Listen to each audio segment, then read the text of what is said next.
Bismillahirrahmanirrahim. Hi guys, how you doing? We will complete chapter 5, the third part, applying Newton's laws. As we said before, weight can change in accelerating systems. The sensation of having a different weight due to your accelerating environment, such as a moving elevator, is referred to as apparent weight. So, if you are in a system that has a downward accelerating of g, then your apparent weight is 0. So, in freely falling elevator or spaceship, you feel weightless. In the photo, astronaut trains experience weightlessness in an airplane flying along a parabolic path. Let's understand that part more than that. Guys, imagine that you are in an elevator on a scale. Your weight is downward. This is your weight equals mg. And there is apparent weight exactly equal the normal force. This is WA or Fn, or you can call it N, the normal force. Imagine that the elevator is going up. So let's solve this problem. Imagine that the elevator going up. So this is the direction of the force. So F and this force in y direction. Fy equals the one that in the same direction, WA or N or Fn, whatever you call it, minus mg. Fy exactly equal may equals Fn, or we call it WA minus mg. Put WA in one side, so may plus mg. So WA equal the apparent weight may minus g. Right, guys? Or you call it mg minus plus ay. Right? So what if the acceleration here is downward and exactly the acceleration here equal negative g? The negative means opposite direction, downward. So m equals g minus g equals 0. So when the acceleration of the object falling with acceleration equal to the gravity, 9.8, your apparent weight will equals 0. We have a lot of problems dealing with the elevator. We will watch it or solve it in the exam view. Let's go to next part, applying Newton's law. Springs exert a force when they are stretched or compressed. You have a spring when you stretch it or compress it with a force. The spring itself exerts a force. The amount of springs stretch or compression varies with the force applied. When you increase the force applied, the amount of compression or stretch get larger. The greater the force, the greater the stretch or compression of the spring. This is the equilibrium position, equilibrium length. There is no here compression or stretch. When you apply a specific force, there is what we call it stretch. When you double the force, the stretch gets double. That what we call it Hooke's law. In the figure below, the change in length of the spring is represented by the symbol X. Some books write it as delta X or delta L.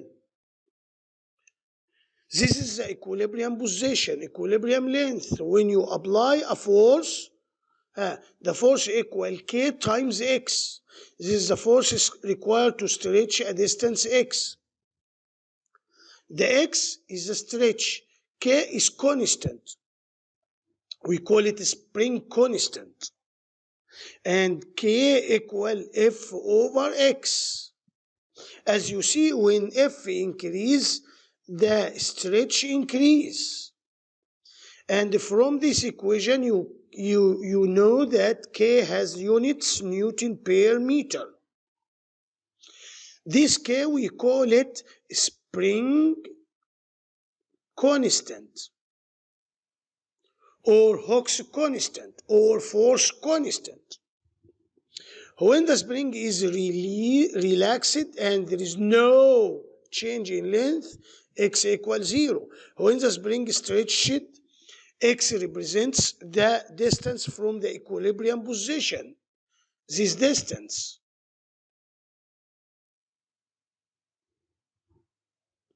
Hooke's law states that the force exerted by an ideal spring is proportional to the distance of stretch or compression.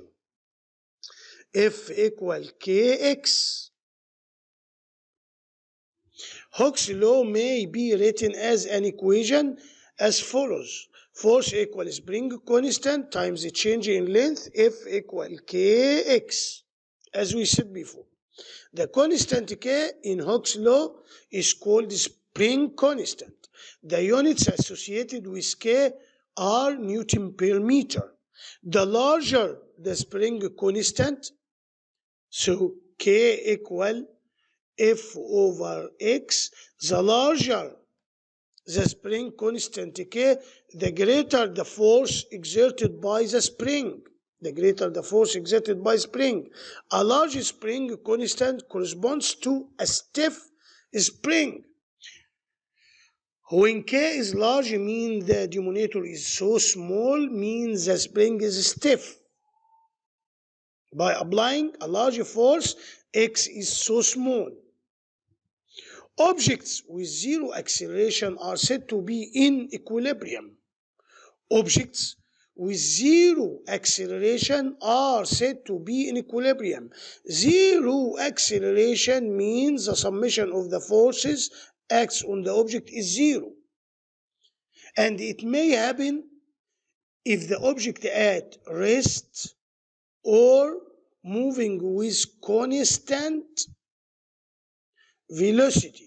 Because if the object at rest means the acceleration is zero. Is the object moving with constant velocity, constant speed in straight line direction, means zero acceleration. Means the net force equals zero. According to Newton's second law, the net force must equal zero. So if the object in equilibrium means zero acceleration, means zero net force. Thus, the object in equilibrium is subject to zero net force. Because when the summation of force equal MA equals zero, means the acceleration is zero, means the object at rest or moving with constant velocity. An object in equilibrium may be either at rest or moving with constant velocity. Let's start speaking with friction.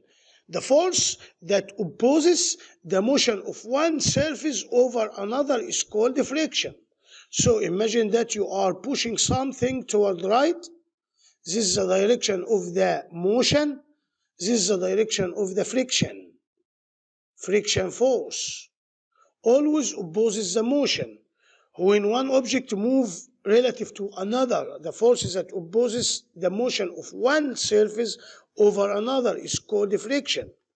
Sliding one surface over another requires enough force to overcome the resistance.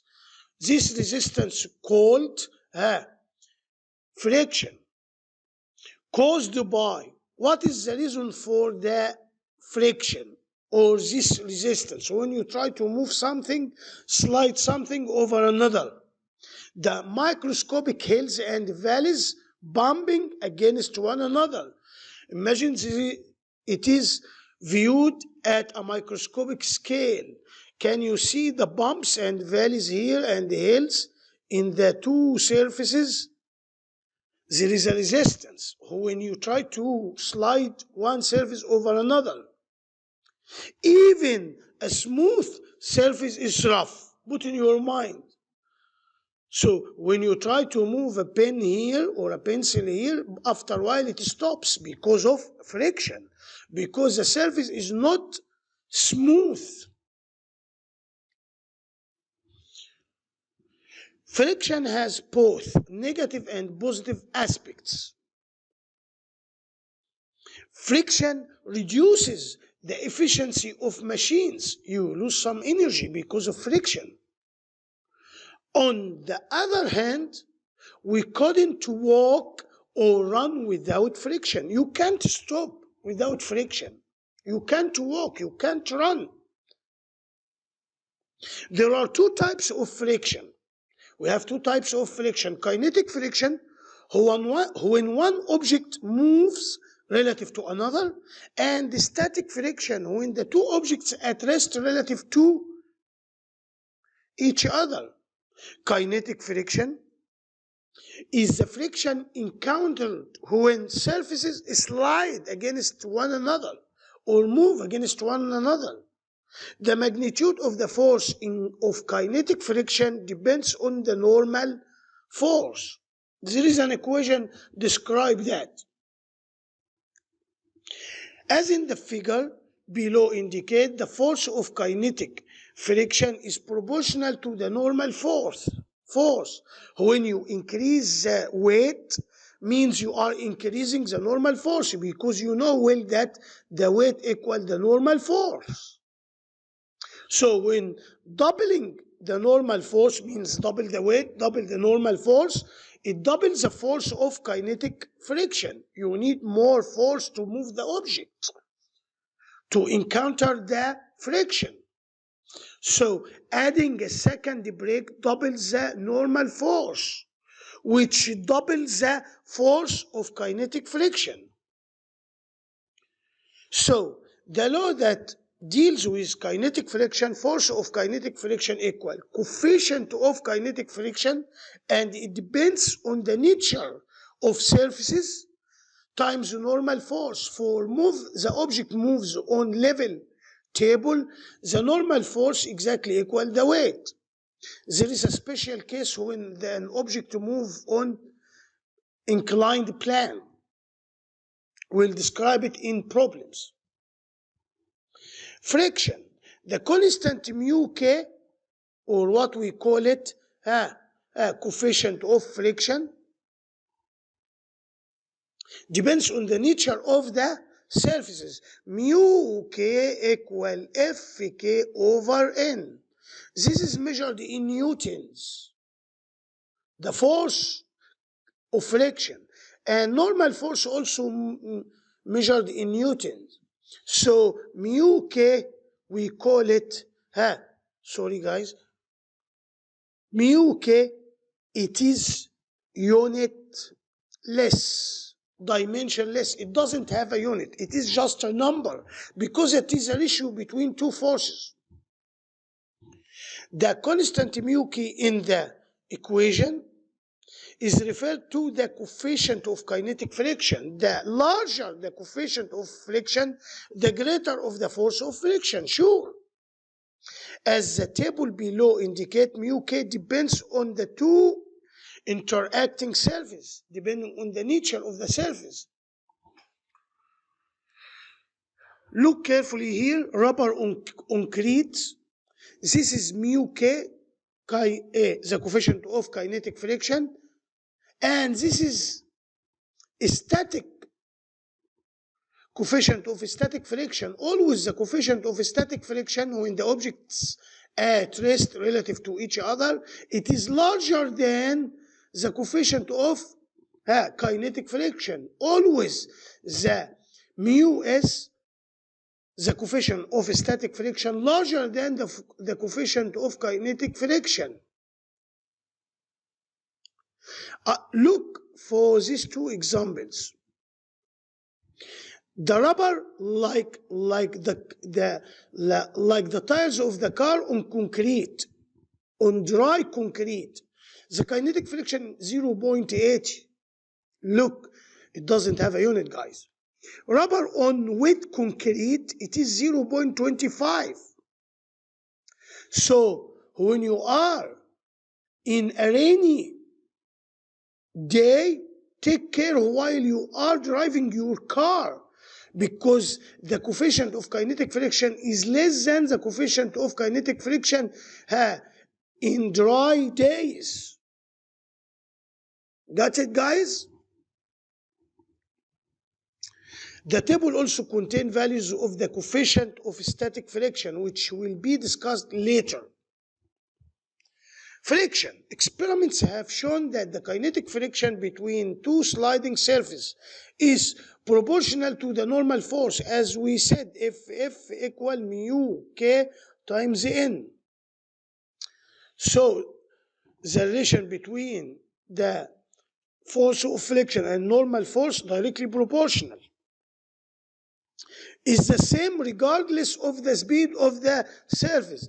This friction force doesn't depend on the speed of the object moving.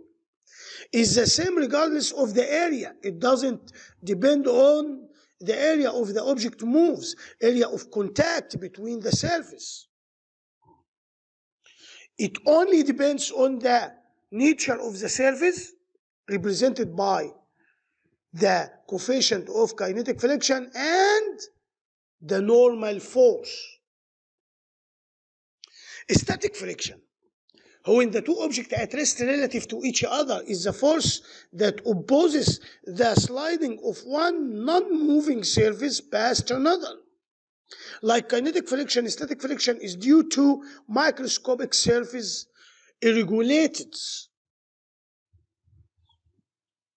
As the figure below shows, the force of static friction can have values ranging from 0 to some well-defined maximum. It depends on the nature of the surface also. Look carefully here, the object at rest. The force of static friction can have a magnitude of 0 to maximum static friction, depending on the forces that you are pushing with. Or greater than 0. It may equal 0 when there is no force acts on it,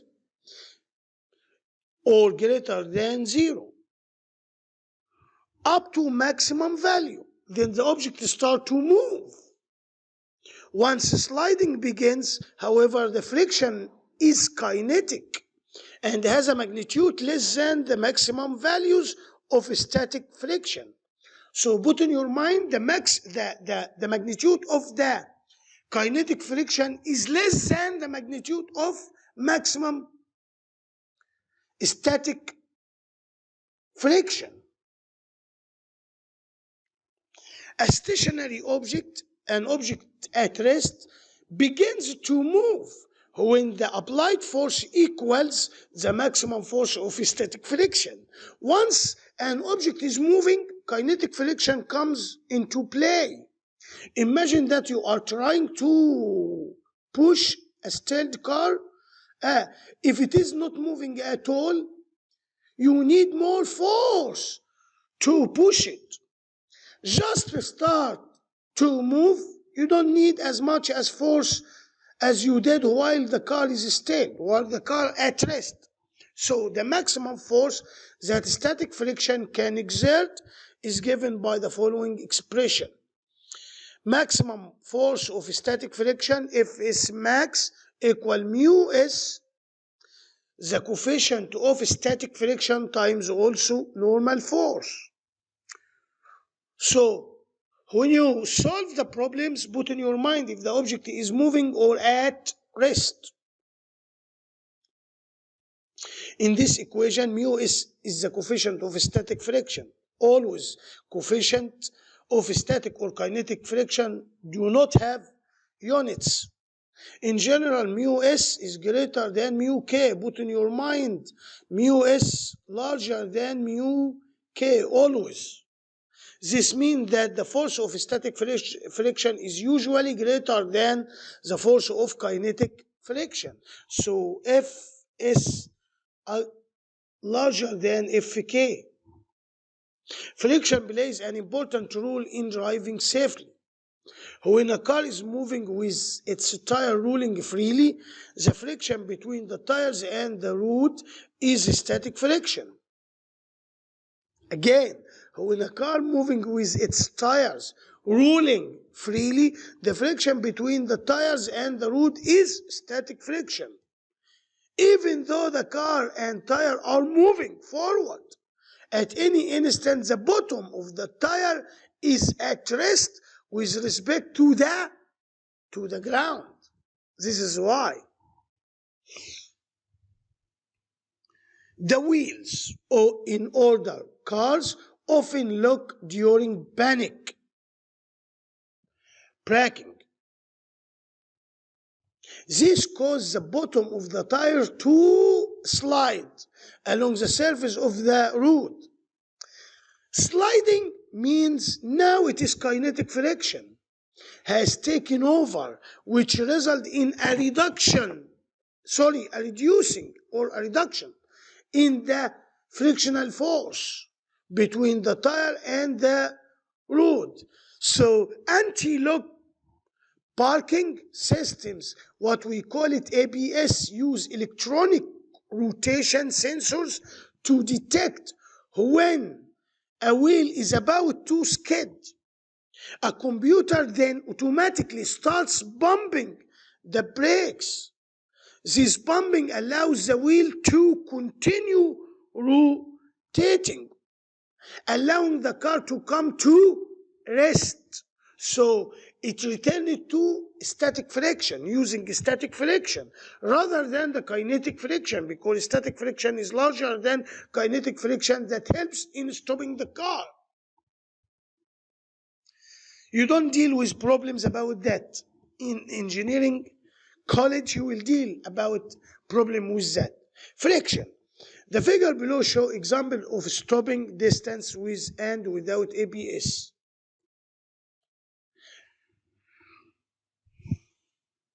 Look to braking. Here the two cars are moving with a speed 96 km per hour. Using anti-lock braking, it stops after 37 minutes. If it is skidding, it stops after 46 meters.